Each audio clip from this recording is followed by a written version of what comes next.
came up and down accounts looking like lost and found. Thought about selling dope in pounds. DC's keep my feet on the ground. Low key. Hey, welcome back to City on the Hill. I am your host, Gabs Angel. Today is a very dope special episode. Obviously, every year or every time I try to do this, I know I was in a little bit of a hiatus, but every time I try to do this, I like to highlight dads. Obviously, I'm a father of two. Currently I have a 5-year-old and a 2-year-old. Long story. Before the City on the Hill episode, shout out to Isaac and Greg and David.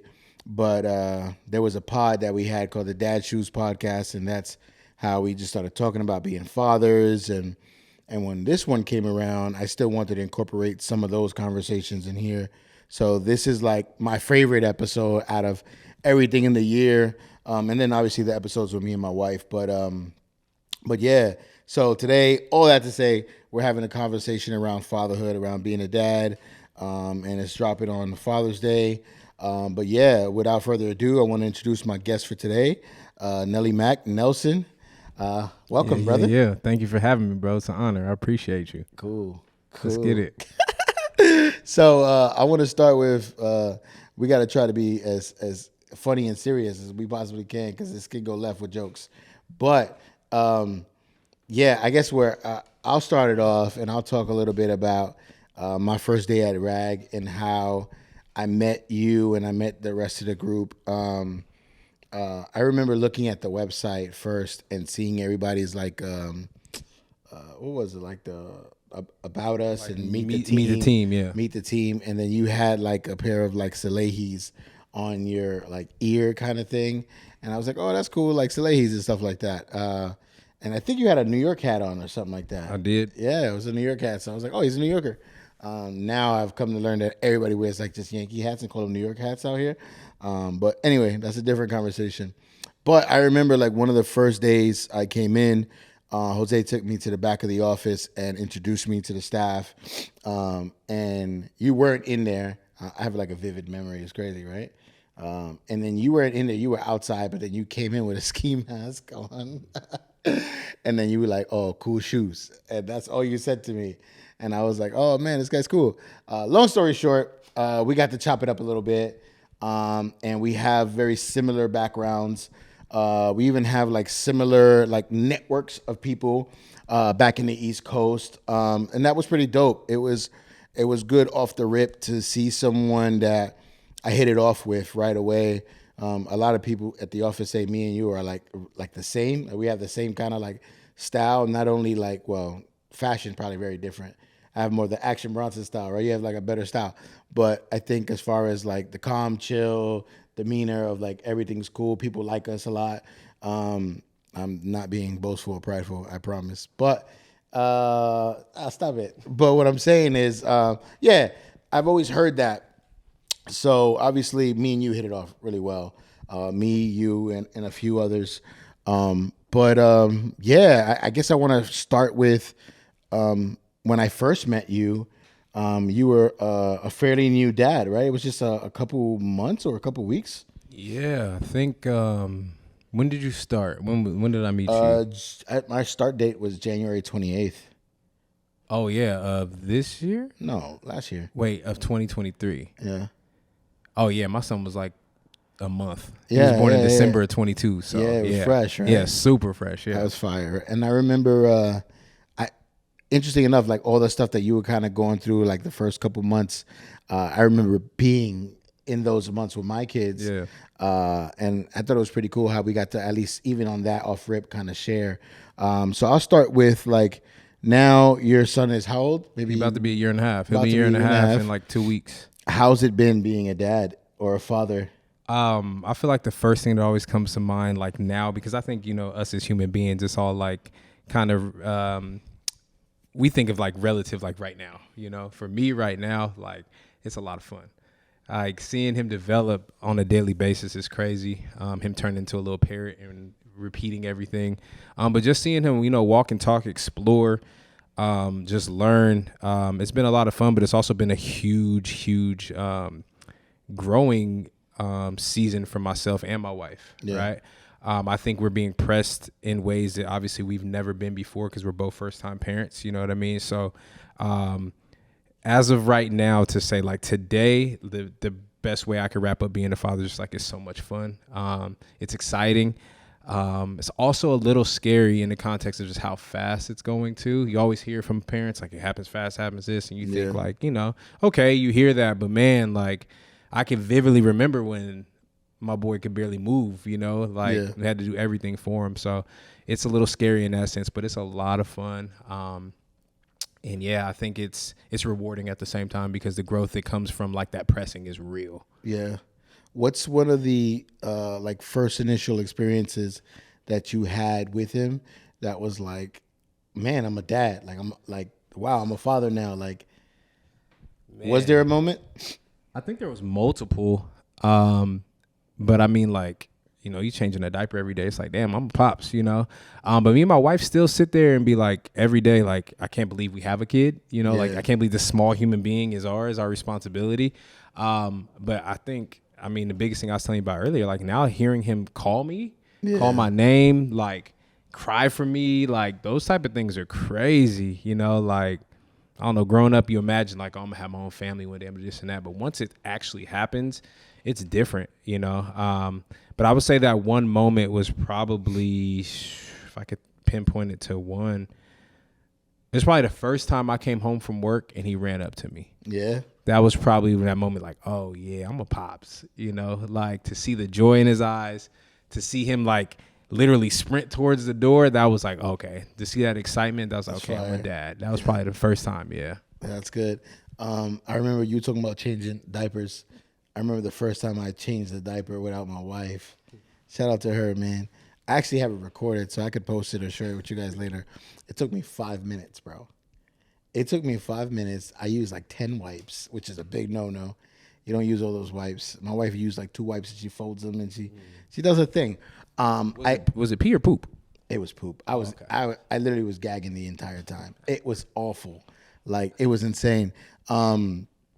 What's a moment that you feel like was a and also like, okay, you've shared like your beautiful moments, him coming up to the door.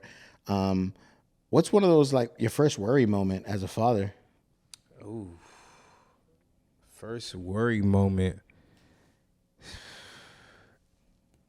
I would say, so we did something like kind of backwards, I guess. When we got him circumcised, he was like maybe like 6-7 weeks old, right? And we did it at the pediatrician office, and they sent my wife to the lobby because they said, Mom, you're not going to want to be here for this. And I've never seen someone be in so much like agony and desperation for like comfort and relief and not be able to do something. Like, I still think about that to this moment. I think it like traumatized me because I was just so worried that my son was like going to go into shock or something, you know, like that moment, that vivid memory is something that's like, I'll never let my son suffer again. Yeah. You know, and I was worried because like, I just didn't know. I've been a dad for a month and a half, you know what I'm saying? And I'm just like, yo, is he okay? Like, he's sweating, he's turning pale, he's screaming his lungs out, and I can't do anything but try to just hold him and calm him down. You know what I'm saying? Like, literally, I think I held his hand and I had like, man, get your kids circumcised at the hospital, away from you and your wife if you're going to do that. Don't wait. There's like some mix up with insurance and all that. We're like, oh, it'd be better to do this and that. It was all BS. Get it done then and there because you don't want to sit through that. That was definitely the most worry I've had for my son so far to this point. I remember when we took him to get his first shots.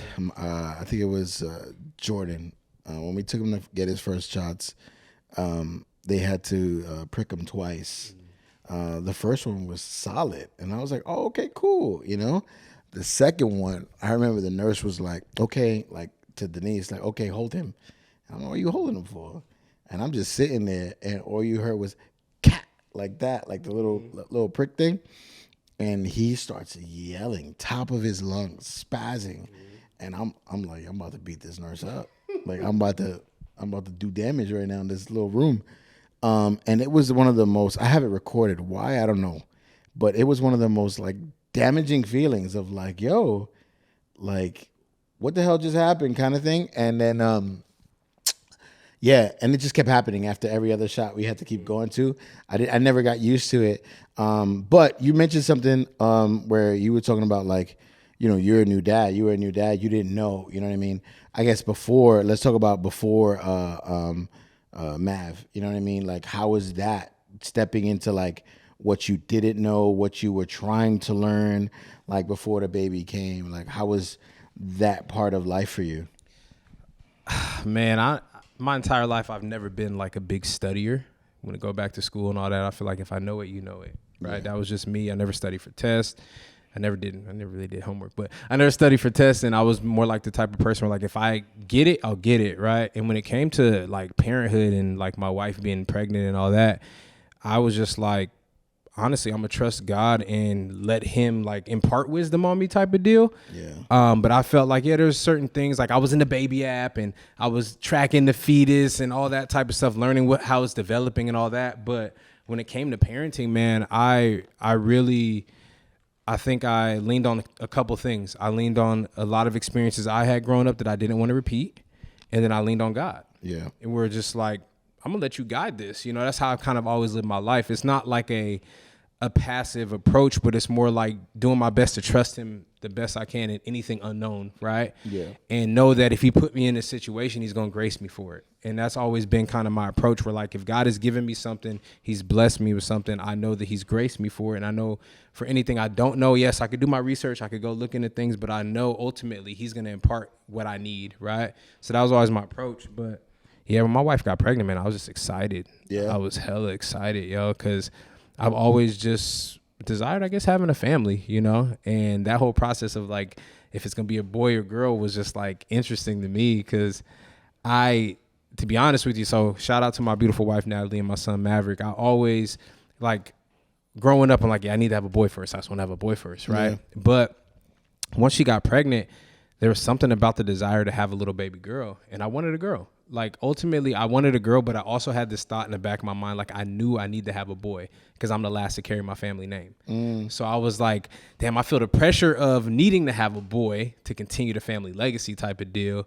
But my honest desire was, like, I want a little girl, because I just know that father-son or father-daughter love is just different, you know? Yeah. So, yeah, that's kind of how I approached that whole situation. But I just remember the biggest thing was just excitement. And then just, like, you talk about worry, we went through a miscarriage before him. So I definitely worried about her health, the baby's health along that way too. But yeah, I didn't do no big prep or nothing like that. Yeah. I just let God lead it at the end of the day. Yeah, I feel you. You mentioned about, you mentioned a few things, but you spoke about a little bit about you didn't want to kind of necessarily do what you kind of saw or like repeat the past. I guess maybe can you, like, elaborate on that, be more specific? What was that like for you? I mean, the biggest thing was just, like, being a present father, being there, right? Like, I grew up since the 4th grade. My dad's been on the East Coast. I moved back out here, and I think it was the 4th grade. Yeah. And my dad's been 3,000 miles away ever since. So, like, he's done a great job of showing me, like, consistently that he cares and loves me. Yeah. But within and over that span from the 4th grade to now, I've seen my dad a handful of times, you know, and half of those times I went to go see him on the East Coast, you know? So that was the biggest thing. Number one, I was like, I'm gonna make sure I'm present. I'll make sure my son feels my presence and he knows and he learns from me on a daily, because I know once I came back out here in the 4th grade, there were so many things where I was like, damn, I wish my dad was here to show me this, or wish my dad was here to ask these questions, or just support me, you know? And, like, I remember vividly, bro, having conversations with my mom that went left. We would get into it and I'd call my pops crying, like, yo, I want to come live with you. And my pops was just like, I hear you, but he was like, honestly, there's not much opportunity out here. We're a small town in Jersey. He's like, you're in Southern California. Like, you could do anything and everything you want. That was kind of like his argument. And I got it. He was trying to look out for my future in that way. But, like, man, for me, the biggest thing I didn't want to repeat was an absence, you know, like, and like intentionality. I even tell my wife, like, the biggest thing I remember growing up was my parents working. I don't want that to be my son's memory of just hustle, work. Like, I want him to be like, damn, I spent time with my parents. Like, they were there. We did things together. I learned from them. Like, those are the things that I want to make sure I don't repeat. Like, yes, obviously we have to provide for our family, but I don't want my son to feel like his dad's not there, and I don't want my son to feel like his parents are just working. Yeah, I hear that. I feel like when I was younger, when my dad passed, I feel like I only remember my mom working with her job, and then also working for the church, and I never really saw her, but I saw her. You know what I mean? Mm-hmm. It's almost like I definitely get the sense, or I definitely get the sentiments of, or the feelings of, like having someone there, but not really having someone there. I think that was tough for me. Obviously, it was a little different because I had lost my dad at a young age. So for me, I didn't really know what it was to be a dad or how to be a dad.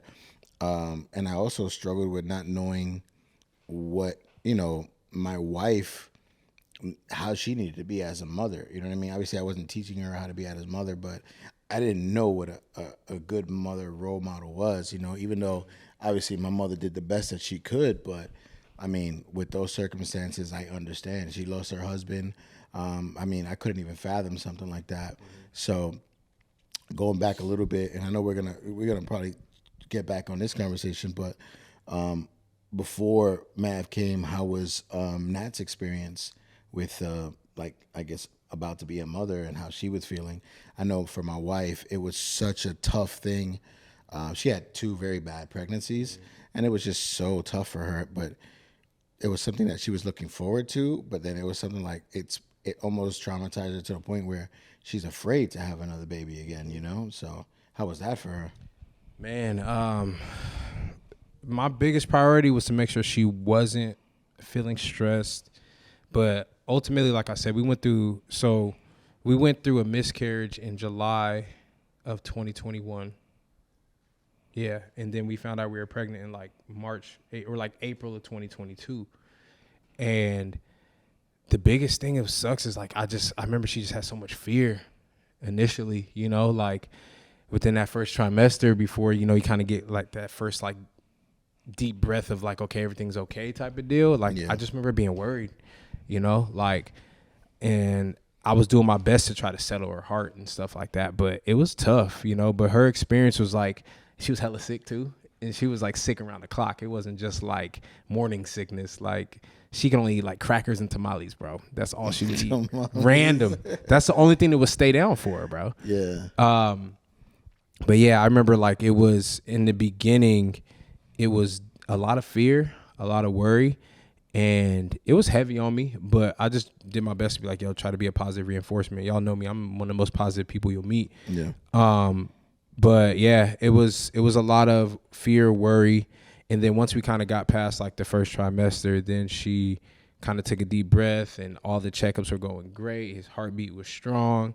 He was giving us a thumbs up in an early ultrasound. Like all those good little things started happening. So we slowly started like easing our way through. But yeah, in the beginning, it was a lot of fear and it was tough. Like that was hard, because I'm a hopeful person. I'm an optimistic person. But yeah, when that first happened, it was just like you couldn't help but to think about the fear from what happened before.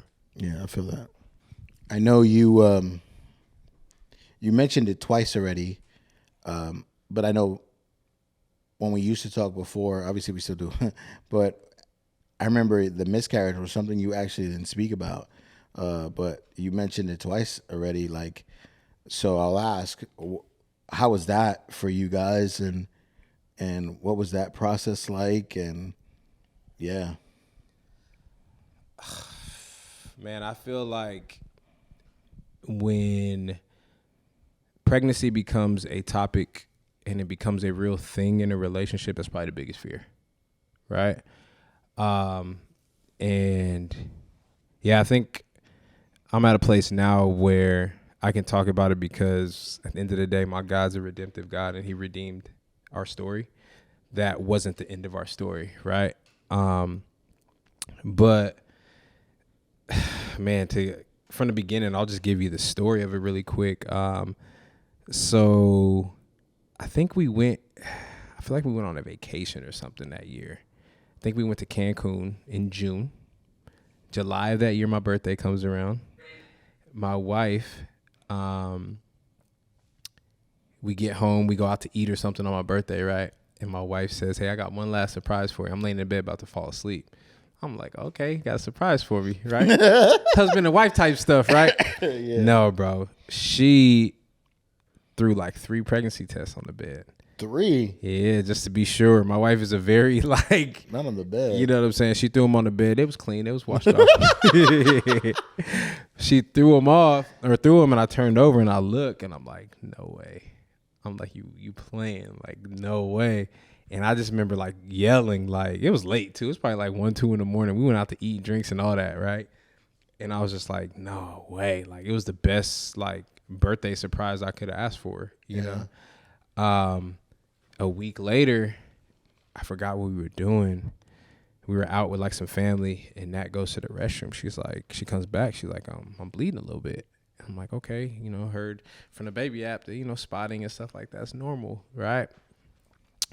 That next morning, she wakes up in excruciating pain, screaming, and I immediately I start thinking the worst, you know, and I'm just trying to like console her through it, whatever. She's, you know, laying on the ground, like going through it. I rush her to the emergency room around the corner. Thankfully, there's this doctor's kind of packed. Thankfully, there's this doctor that could tell she's in pain. He's like, young lady, what's going on? And she tells him, like, I think I'm having a miscarriage. They take her back right away. And, yeah, unfortunately, we lost the baby a week after my birthday. And I can't even tell you. I don't even know if I could really justify with words what that pain was like. I just remember her and I like when I think back to that moment after that happened, I feel like it was just like a week or two of us just laying in the bed crying, holding each other. Yeah. I've never felt that level of pain before in my life. I've never been that devastated. And it was just like how it happened so abruptly, like within a week of finding out, it was just like such a high and low of emotion. It was hard. It was hard to get back up. It was hard to speak about it. I think we had only told like our close immediate family once we had got like the news or whatever we were pregnant. So there wasn't a lot of people that were expecting her, like, you know, checking in on the status of what's going on and all that type of stuff. Yeah. But yeah, it was tough, man. And then like, I remember being out from work, coming back to work and people like, yo, what's going on? Like, where you been? Trying to explain that was tough. It was hard to like get those words out without crying, you know? One thing that helped a lot throughout that process, though, was I had a good friend, or have a good friend. His name is Bennett. Shout out to Bennett. Him and his wife went through the same thing at the same time. Wow. Literally, like with around this. So it happened. He hit me up a few days later, maybe a week or two later. It's like, yo, was good. Like, we got married I think he got married like a year after. So like all of our marriage journey and stories kind of aligning, right? And he's like, yo, like, I was just wondering, like, you know, what's going on? Like, how's the baby conversation and stuff going on? I forgot how he worded it, but he tapped in about a baby. And I told him what happened. He's like, bro, that's crazy to God have me you up, because we just went through the same exact thing. Wow. And having that's what brought, like, I've known the dude for a minute. We were cool, but that's what just made us really tight. It was just like, yo, somebody can completely understand my pain right now. And we were just there to support one another, you know? But yeah, like that process, I haven't felt the pain like that ever in my life, man. Yeah. To be honest with you. And it was just like, man, your biggest fear comes true. Is just like, where do you go from there type of deal. But I think the biggest thing that helped us was supporting one another. And then ultimately 6-7 months later, God had blessed us again, you know. And he redeemed our story. He didn't make that be the end of our story, you know. But it was hard. It was tough, for sure. Yeah. Do you feel like, might be a tough question to answer, but do you feel like you still, when you see Mav, you tell yourself like, oh, he could have had a little brother or sister or any of that kind of, do you still think about the child at all? Yeah, at times I think I do think about what I lost, for sure. But honestly, I don't think I've ever had the thought when I look at him like, oh, he could have had a brother or sister here. I just wonder, like, was that my little girl? Mm-hmm. You know, I wonder that type of deal. But yeah, there's times like where I think about what was lost, but I don't try to stay there. Yeah. And I really, when I think about that, I just think about all we've kind of gone through to get to where we at. Yeah. I think like, man, like that was a tough moment, you know, that was a tough time in our lives and our story. But yeah, I can't tell you that I sit back and think like, oh, that could have been this, that could have been that. I think me and Nat kind of get in disagreements about this at times, but I'm the type of person where I don't try to live like the woulda, coulda, shoulda life, you know? And sometimes she'll bring up some points, some certain things about that, like, oh, we could have done this, we should have done that, or this and that. And I'm just like, hey, I'm in this moment now. Every decision that I made to God is here, and, you know, like your boy says, everything is perfect, you know?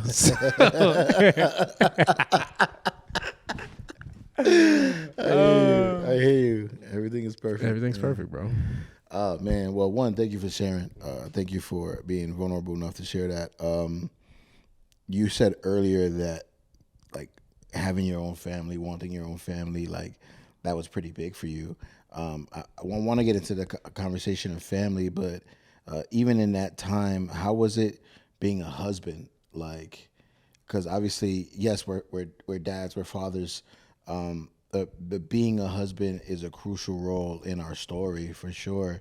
So, what made you want to excel at both? I think you're a great husband and a great father. And it's kind of, I'll be real, at least from my perspective, sometimes it's hard. It's hard to balance both or hard to step into both, you know? What makes you constantly wanting to grow and be better, not only for Matt, but for Nat as well? Man, like, there's a lot of things that kind of make me want to get there or do that or be that type of person. I think the biggest thing for me was learning the difference between a husband and a father, and still understanding like how to prioritize being a husband first. Like, it still is a big challenge, right? What's the difference for you? So the difference between a husband and a father is making sure like the husband role still comes first. It's so easy to take the father role, and it's like somebody who's helpless and needs you. It's so easy to take that and be like, okay, focus all the attention there, make sure they're straight. But at the end of the day, my wife still needs more support than my son even does. Yeah. Right? Like, one thing I've learned is that the process of becoming a mom is so much more strenuous on a woman than it is for a man becoming a father. And like,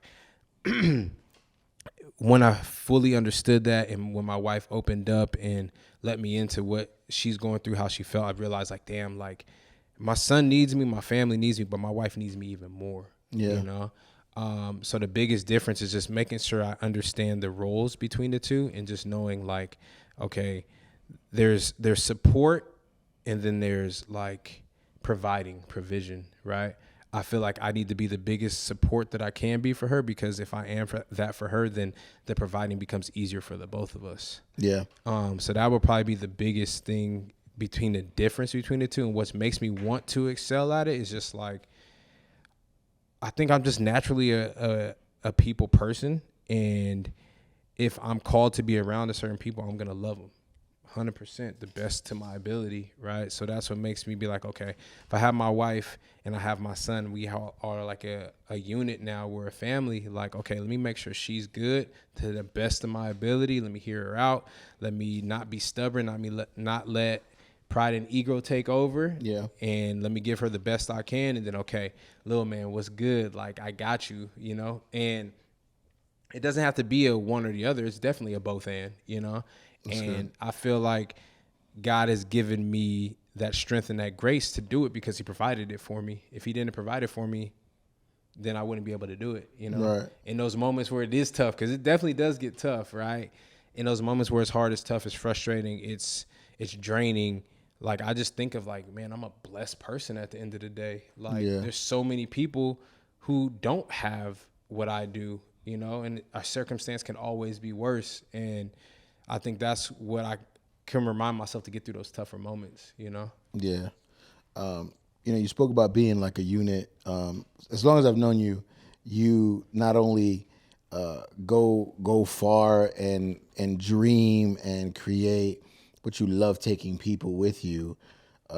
When did that start where, like, I know Nat and Mav is your unit, but, you've opened your family up to my family and the play dates and just hanging out and like when did that thing about you just being such a people person kind of start for you? Or like, was it because you didn't really have the unit when you were growing up? And what's that thought process? There's very few people I know who are like you.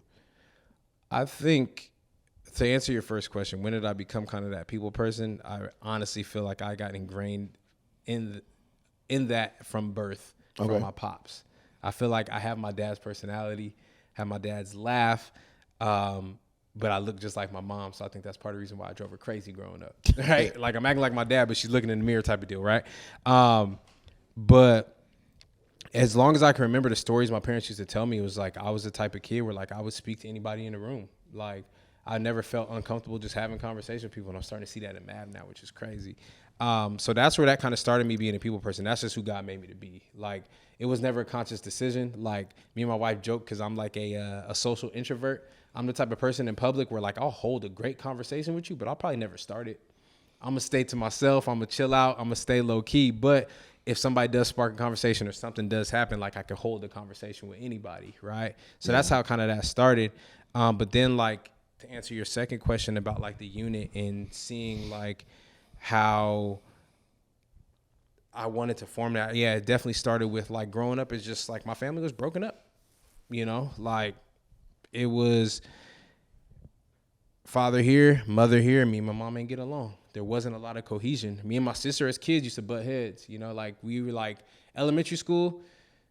She's 2 years older than me. Elementary school, when she was in junior high, I was in elementary, that type of stuff. We used to just butt heads and fight. We was home alone because my mom was working, so we would fight. You know what I mean? So there wasn't a lot of like just camaraderie. And then I think for me, where I found that was in my friends.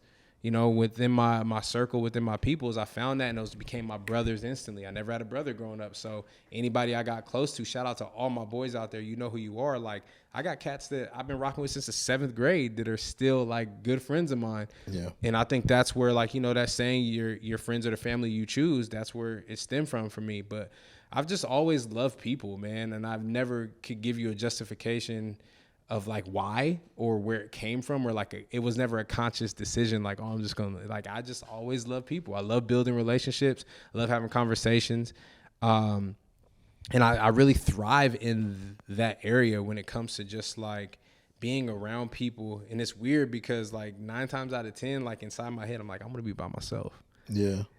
But it comes natural for me to be around people. It comes natural for me to love on people. Like, it's weird. It's a weird like dilemma I got in my head, to be honest with you. Because like in my mind, I'm like, man, I just want to be solo. I want to chill out and keep it low key. But when I'm around people, I'm like, yeah, that's my dog. That's my dog. Like, let's have fun. Let's laugh. Let's joke. Let's talk about everything. But yeah, I don't know. Does it drain you at all? Oh yeah. But I remember, I forgot who told me this. I had a friend tell me this a long time ago. I think it was my boy Trav. He was like, yo, this may be draining, building all these relationships, being around all these people, always like, loving on people and pouring out. He was like, but if God didn't have you there for that reason, or God would have never give you the strength to do it. And that stuck with me for years. Like, he told me this when I was like barely out of high school. And I was like, wow, like that's real, because there's a reason why God has me there. There's a calling for in that moment. It may not be the biggest revelation or nothing like that, but God's going to be like, yo, this person needs you at this very moment for that very conversation.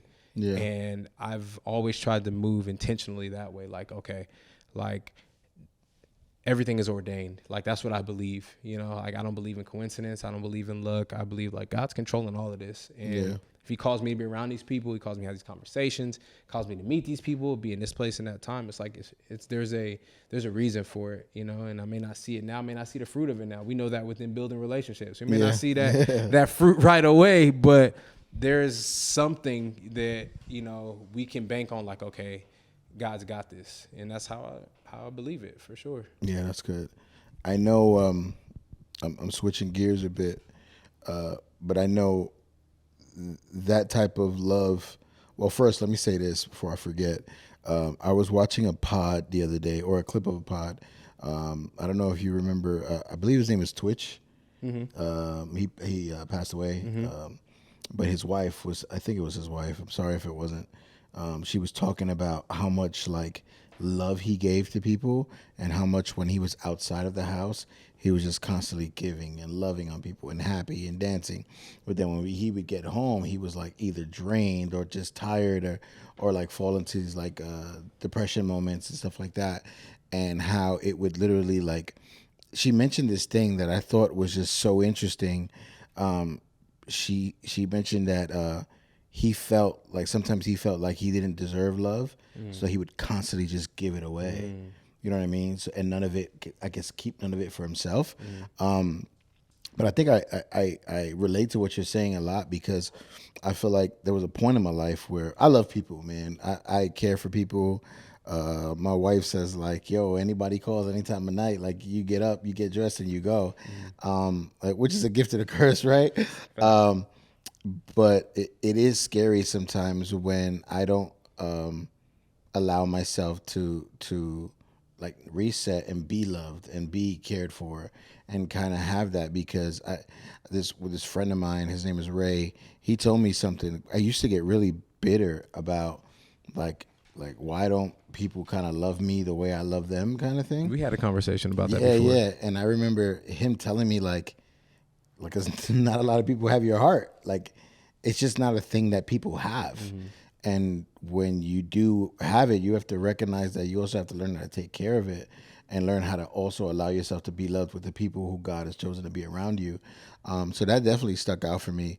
But I know you're also that in the classroom as well. Like we're coaches, right, at Rescue Your Generation, and Shameless plug. yeah, and come on the show. But I've had the honor and privilege, I would say, to it's not shadowing. What is it called? Co-coaching, I guess, just learn from you. And I would say, if I'm even an inch better at being a coach now, it's definitely because of like the things you've taught me in the classroom with the kids. But that person that we're talking about right now, the unit person, the loving person, even the father figure, it shows up in the classroom with all these students. Like, I guess talk about that, like your relationships with students and how it seems like it's very easy and natural for you to kind of just sit with students. Yeah, I think if you asked me even like 5 years ago if I'd be working on campuses, I'll tell you for what, right? But shout out to Jose, man. He came to me one day and said, yo, I think students would rock with you. I think that you could do this well. And at that time, I was working not a dead-end job. I had a great job. I was making great money, but I had no fulfillment, right? Yeah. And I was like, oh, yeah, that's cool. I'm just collecting a check. And I really felt like one thing my wife always says, she's like, life is more than just working to die. And I felt like I was just working to die there. I was like, oh, this is cool. This is great, but no fulfillment. So stepped into the Rescue Your Generation role. But for me, when it comes to young people and just like building relationships, I've always had younger family members and friends gravitate towards me growing up. Never understood why. Younger cousins, little homies, always people like gravitating towards me, until one day somebody was like, yo, you have influence. Like the way you carry yourself, the way you present yourself, people want to be around you. They may want to be like you. They just want to learn from you, you know? And I think the way I approached the classroom was just like, hey, I'm going to love on you, and we're going to go from there. Like that, I can't even sum it up in any other way. It's just like I approach it with love first. And I know for me, my mission is like I'm want to help you in whatever way I can, support you in any way I can, but it's all just rooted in just loving on people. And it's funny because you would think like naturally, it's just like the ones that are easiest to love or the ones that you go the hardest for. But like me, give me the ones that are resistant. You know, give me the people that are just like, nah, I don't trust you. I don't know what you got going on. I don't know if how you present yourself is who you really are. Those are the ones I want. Like our Makeos. You know what I'm saying? Like those are the type of people I want. But yeah, I think the first time I realized I had a potential of actually like coaching people, bringing people through things outside of just like doing life and having conversations about people I'm naturally around was when I coached football. I coached football I want to say it was 2017 to 2019. Shout out to my boy Q, man. I grew up with this cat. We played high school football together. He got a role, man. He got a role at Banning High School, way out there, right? And I was living in Anaheim at the time, but he got a head coaching role. His first, it was his second coaching job ever. He went from a freshman coach to a head coach of varsity and athletic director. He was like, yo, I need somebody I could trust. I said, yo, let's rock it. I went, started coaching. I fell in love, oh, okay. I know I can lead people through something now. From start to finish, I can get them to believe in what I'm teaching them, and I could get them to run through a wall for me. We made the playoffs for the first time in 6 years, and I was like, okay, that was the first time I realized from a coaching aspect that I could help people accomplish a goal. Yeah. And once I realized that, I was like, okay, that's cool. Kind of just put it under my belt. Stopped coaching. He changed schools, and then RAG came around, and I was like, okay, well, I got a little experience in coaching there, Yeah. And then it was just for me, trying to guide people with love and support. That's it. That's where it starts and ends for me. Okay, so I know you said that you had potential for this, and you was obviously a football coach. But I'm going to jump out the window and say publicly, it's way more than potential. You have a God-given gift to connect not only with people, but with younger people and students. I just think about moments. I'm butchering the conversation, but we were in the classroom one day. You know which one I'm talking about, right? Where I don't know. There's been a lot. Which one are you talking about? Oh my God! It was recently. Okay. One of the students. Anyway, I don't remember the topic. But we were talking about something specific, very, very deep, and they were. I remember sitting there feeling like. I'll be real. I remember sitting there oh man, Nelson hit a wall. That's it. He's stuck. How's he gonna manage this conversation? And then you asked a question to her, and it was almost it opened up this entire world of how she thought. And I really forgot. I'm sorry that I forgot, but I remember that moment. I looked, and I must have texted 5 coaches at that moment. Yo, what I just seen was truly a heaven sent gift. Man, I'm trying to remember what campus that was. It was Norco? It was Norco. It was Norco, and you were regardless. Anyway, yeah. But that's not only the only time that's happened where you're speaking to someone and then this thing pops out, this gift. It's almost we obviously we have a curriculum, and we have the book of words, and we have the book of if they're saying something like this, it means that, or whatever. Language tales and all that. Right. Not to get it too much into that stuff, but it's almost you have your own internal discernment language tells for you, and it literally navigates how you are. It's if I'm watching one of the X-Men, just be in their powers. It's insane.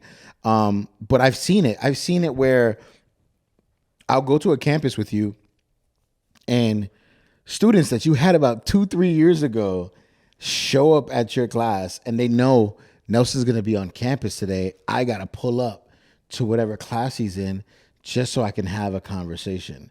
And you'll sit there and you'll talk to them, and it's almost like they were right back in your classroom. It's 2 years later, picked up exactly where you left off, and they're telling you their life, and you're literally walking them through things. It's a true gift. So I have no question there. I don't, because I wanted to share that. Okay. Just because, if you can comment on it if you want, but there's no question there, just because I don't, it's very rare that I've seen people do what you do. And I thought I was a people person, and I thought I can connect with people until I saw that. And I think that allowed me to be really good at my school at Levy, and really I can do this. I can do more. You know what I mean? So one, I appreciate you for just being that way. And then also allowing me to be a student to how you do things and navigate things. You know what I mean? So my bad. I got. First of all, I appreciate that. And yeah, it's a big thing for me. I truly enjoy spending time on campuses with other coaches. like having you pull up, having Justin, you know, come to groups and stuff like that. Isaiah, I've been to a couple campuses with Pablo. It's been fun too. But I think the one gift that I'm definitely aware of is like the memory that God gives me, because I can remember names really quickly. And I think that helps me build a relationship. I still don't know those kids' That's names. what I'm saying. See, I can. He was like, "Hey, you start the cast." I was like, "You go ahead." Yeah, Answer that question. I'm like, man, it's week 8, bro. Like, come on. But I think that's the one gift. But then I honestly, I don't know how to express where anything else comes from, honestly. Yeah. I think I said this to somebody before, but like, I know I'm not for everybody, right? I know I'm going to show up. I'm going to give you who I am. I'm going to present it, and it's not going to be an act. I'm not going to perform, and we're going to have a conversation. My biggest thing, like I tell every student, is like, I'm not going to treat you like a kid, treat you like a young adult, and let's have some conversations. Like, and I go back to the same thing I said before. Like, it's always going to be rooted in love and supporting the student. And I think the biggest reason why is because I didn't have that. Yeah, I see a glimpse of myself in every one of them students that we work with. Because when I would go back to the father conversation with my pops, when my dad was 3,000 miles away, I used to go to school pissed off. I used to go to school hella angry because I had so many pent up emotions. I had so many frustrations that I couldn't express. I had so many things that I felt like I was dealing with, wanting answers to, that I couldn't ask my mom. I had older cousins. I had uncles and stuff like that were out here, but like my cousins were in the streets when I was a kid. They weren't about to give me no sound wisdom or advice. Like, they was trying to figure it out on their own, you know? Yeah, I hear that. And so for me, when I look at these kids and these students and I approach them, I'm like, I'm going to make sure that I give them something I didn't have growing up. Like, I'm going to be a positive role model reinforcement in their life where, like, they know they could come to me and talk to me about anything. There's no judgment. I'm not going to hold nothing against you. And at the end of the day, you know that I'm going to try to help you through whatever that is. And that's where it stems from me. That's where it comes from. So that's the best way that I can explain like how this happens, right? Because naturally I'm just showing up to be me and I'm letting God lead. But yeah, for me, I know I want to make sure I provide something I didn't have growing up. That's like the main motivation for it, for sure. And I definitely feel the fruits of your giftings. Like I get to kind of like get the how do you call it, like the benefits of it too. Like, I'll walk on a campus and just because I'm with you, I get treated so nice. It's insane.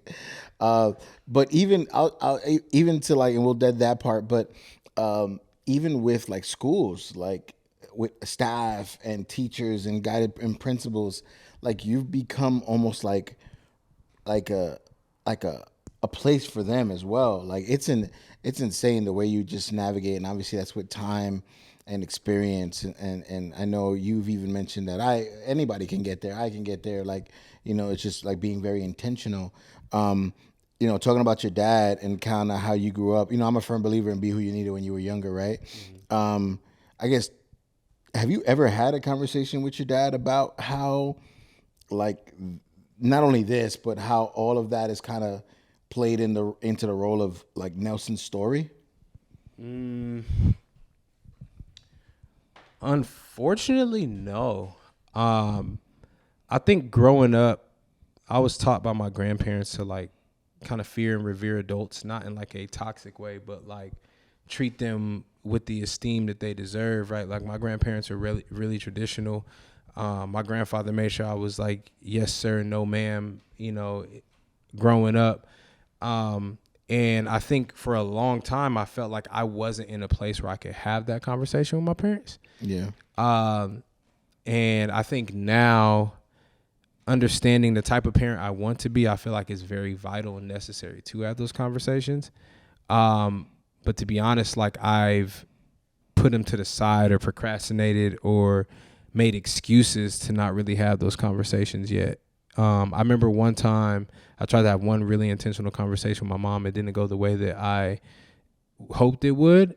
And then that kind of made me believe like, oh, I can't have it with my pops or nobody. Like I was just like, oh, there's no use, right? But yeah, I think it's something that is most definitely necessary for me to get to. Either maybe there's some healing in it, But also maybe there's just like some closure that I could get that will really help me move forward, you know? I don't think that I'm stuck in a place where I'm bitter or anything like that. Sure. But I think gaining understanding and closure and wisdom from my father for how things unfolded will definitely benefit myself and my son 100%, shoot, and my wife, you know? Yeah. Because ultimately I think it'll just help me grow, you know? Yeah, I feel that. I hear that. And obviously you're not at the stage yet, and you soon will be. But I remember when Jordan started getting older, and he was asking about like my dad, his grandfather, and then obviously asking about my mom, and asking like, you know, why don't you why don't you say I love you to your mom like I say to mommy or whatever. And it was just interesting, like the questions he started to ask, and they were just innocent questions, right? But the reality is, I didn't know how to answer them. I didn't know how to like, oh man, like he stumped me here in the sense of like I wasn't gonna sit down and have a grown conversation with him, but it allowed me to like really evaluate where I'm at. Like he's gonna continue to get older, Yeah. and then continue to ask questions, and I don't ever want to be the dad that doesn't have answers for him. You know what I mean? And it forced me to have a conversation. Conversation did not go as well either.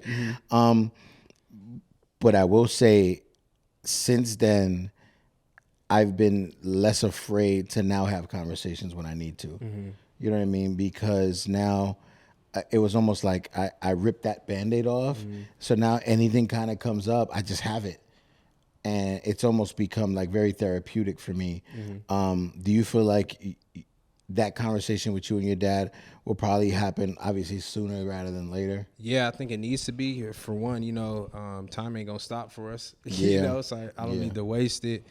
But yeah, I think personally, I've been getting to a point where kind of gearing up to have these difficult conversations again. And I think the main urgency that's kind of lit that fire for me is just having my son around. Yeah. Like knowing like, man, he's about to grow up and we're about to have some real conversations. And I want to be able to just hold these conversations well with him, right? I don't want to give him some I don't knows about certain things. I want to be able to give him any truth that I can, you know? But yeah, I think I'm a big like in-person intentional conversation type of person. Like if we're gonna have a talk, like let's talk for real, let's sit with each other over a meal, like let's do this, you know? And just with like the distance barrier at the moment, like obviously we could just catch a flight and stuff like that, but I think I would want to have these conversations in person with my pops. So I know there's some plans for him, I think, to make it out before the end of the year. So I don't think there's any more perfect time than then, you know? Yeah. Nelson's pops, come on the pod. But yeah, come on through, Pop. I hear you. But yeah, I think I need to really just like stop trying to be afraid, or not trying to be afraid, but stop like being afraid of those tough moments, tough conversations. And understand, man, you're a grown man now. Like you're allowed to pull people to the table and have like these real conversations and share your honest opinions about things. Like I have to like remember that, because like sometimes I think, oh, my mom and dad, like they're still my mom and dad, they're untouchable. Like I can't tell them they've done wrong, or you know, I can't give them honest feedback and stuff like that. But I'm at a place now where it's just like, if I'm never gonna do that, how do I expect my son to do the same? Yeah, I remember I saw myself being very hypocritical.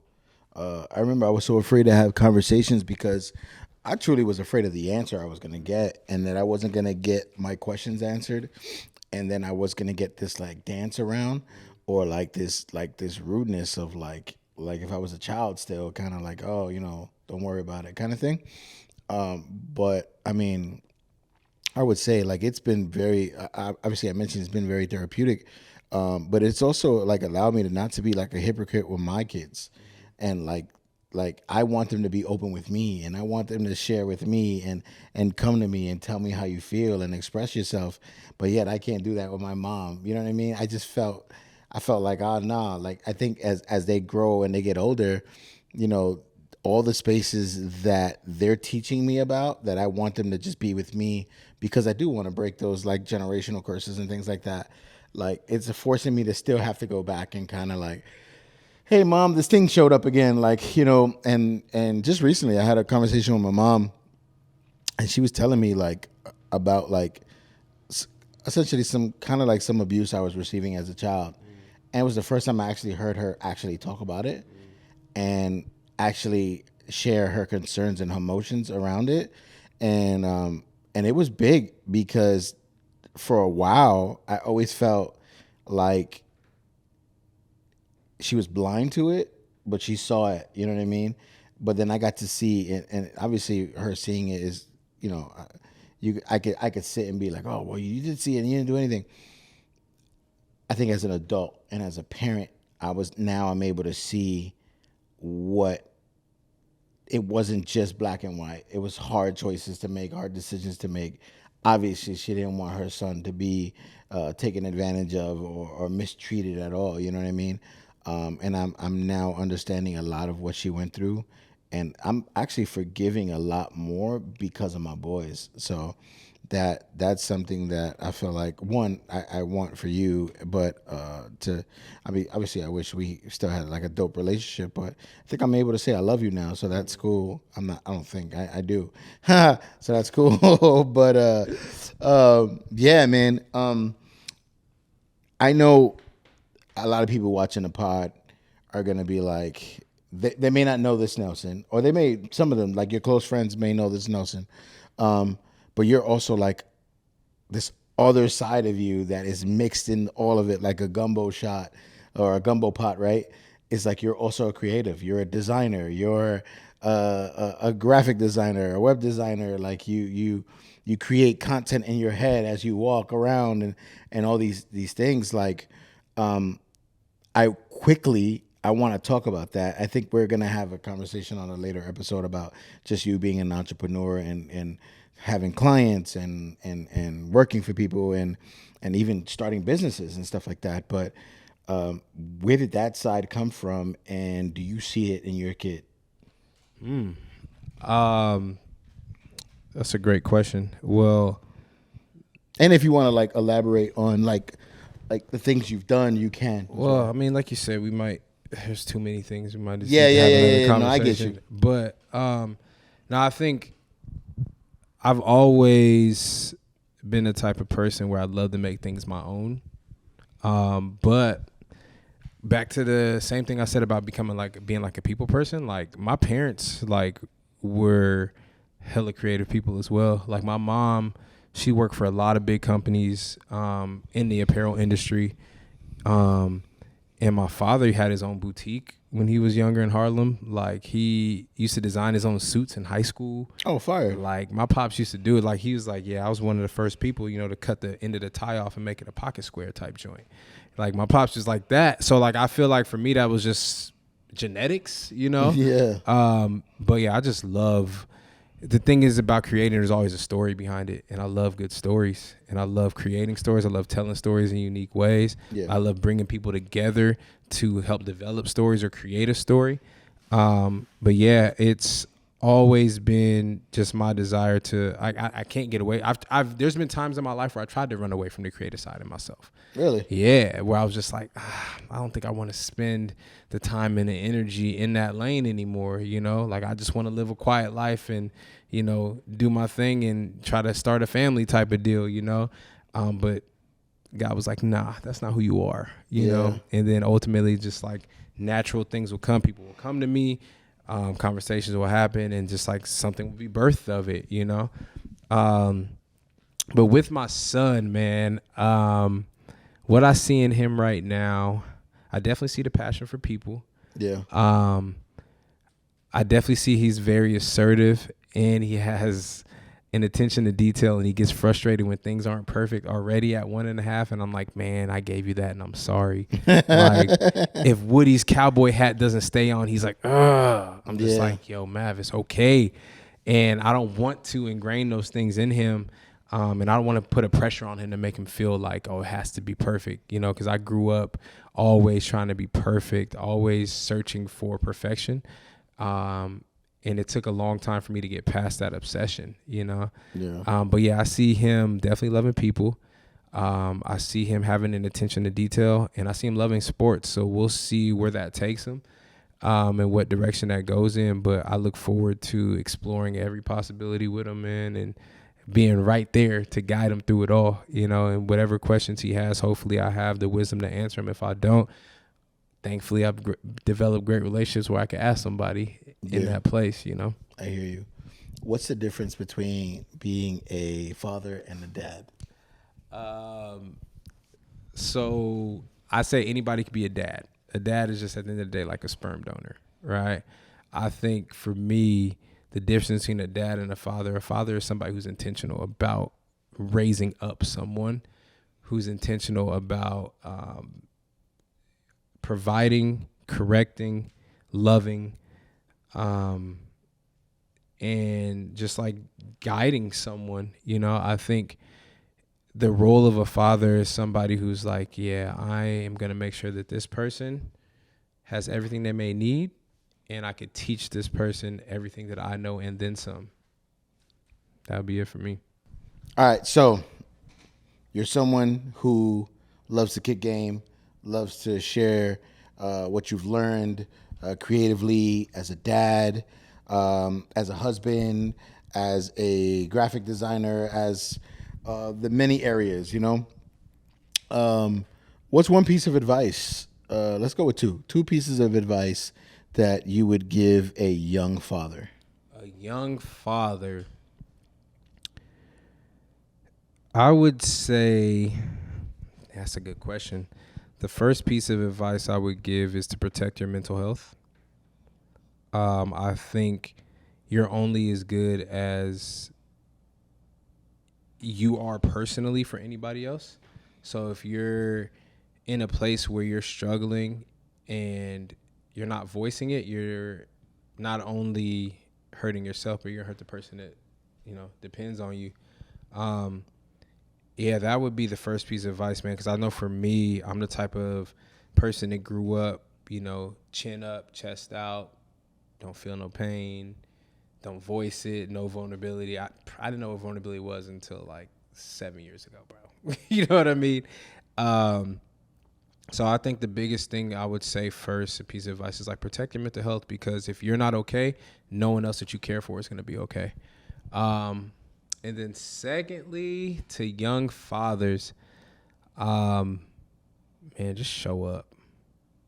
Just show up. Like, and a big thing that I have this conversation a lot with people who are debating having kids, you're never going to have it all figured out or together, and you're always going to be learning. Yeah. And that's okay. You know, like, as long as you're learning first, you're going to be able to teach somebody else something. You know, you'll be able to teach your kid this or that. But, like, don't get caught up in the to-do list. Got to have this, and that together to be able to do that. Just trust God in that entire process, you know. Yeah. But yeah, you're never gonna have to have it all together. You never will have it all together regardless. Like, you could have all the money in the world and you're still not gonna have it all together. You could have every goal on that list checked off, but that's not gonna make you a better father. You know, be intentional, just show up, be there. You know, the biggest thing that my son loves is when his mom and dad are together. Yeah. That's when he's his happiest, you know, like, just show up. Your kid, especially if you're a young father, you have a young kid, they don't care about nothing but you being there. You can live in a shack and they're going to be happy if you're there. Yeah. You know? So I feel that would probably be the two pieces of advice I got. That's good. That's good. I know we spoke off camera maybe a day ago, or was it yesterday, where I wanted to have another conversation with you and bring you back on just to talk about, like, design and materials and, like, what goes through your brain when you're creating and all that stuff. And I'm going to save that conversation for another day because I know that one's going to be lengthy as well.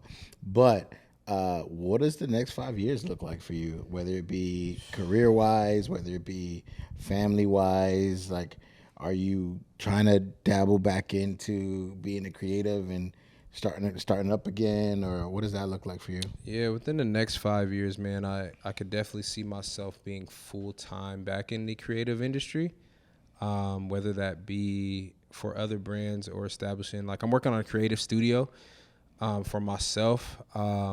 I've kind of been slow playing it because I have a lot of other things up in the air right now. So all the concepts, the designs, all those things are pretty much there. The only reason why things haven't launched is because I really don't know exactly where I'll be in the next 5 years when it comes to like geographically and stuff like that for my family. I kept those things open to God to where he wants us to be. But as soon as I kind of get the confirmation of where I'm supposed to be, then I'll step in whichever direction I feel like God has led me to. But yeah, within the next 5 years, it's definitely a lot more creating, either for myself or for other brands or companies that I admire. I know that I'm in a unique place where I do some really intentional work right now, right? No matter what a gripe I may have on a daily, like nothing's going to be perfect, right? But I know the work that I do right now is very intentional, and I'm not going to leave that just for anything.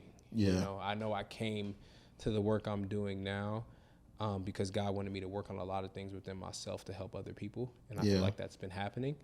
But I know I'm not going to just jump at any opportunity because I know that's not ultimately how he wants me to move. I've used to move like that in the past. I would just chase the dollars, and it's not about that anymore. You know, like he's been providing for me to this point.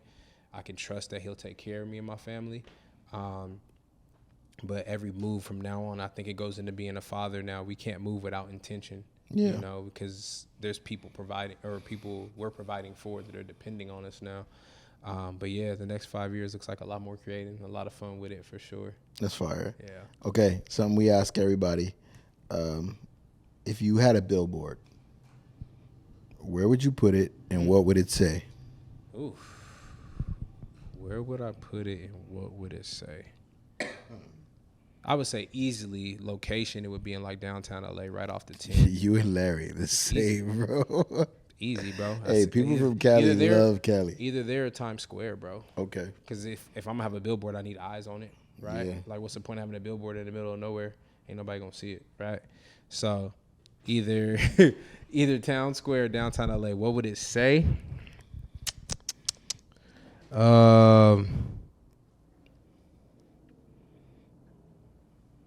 It would say love, trust, and accountability. That's been something I've really been standing on lately. And yeah, I don't know, maybe there'd be a brand name right under it or something to just like be a tagline for it or something. Yeah. But I think it would say love, trust, and accountability, and it would provoke some thought and some questions that people would want to go seek whatever that is. Yeah, that's good. Man, Nell, any final thoughts? Nah, man, this was a lot of fun. Looking forward to doing it again. And just shout out to, first and foremost, my beautiful wife, my son. Matt, come on the pod. Mav, come on the pod. Definitely need to get her on the pod, man. And yeah, I want to congratulate you for being able to get back in this space after the move, man. I know that wasn't easy, you know what I'm saying? And that's one that, you know, like I love and appreciate you as a brother, man. And yeah, I wish you nothing but the best in every single thing you may endeavor in, for sure. Hey. Shout out to my dogs, Joe and Jordan. And Denise, I can't forget about you either. Yeah. Nah, hey, man, I appreciate you, man. Love you. Thank you for doing this. Hey, happy Father's Day to all the dads out there, to all the pops out there. Pops, happy Father's Day. Yeah. Appreciate you guys. We're out. Peace. I've been checking the boxes, living off sorted dreams and losses, memories.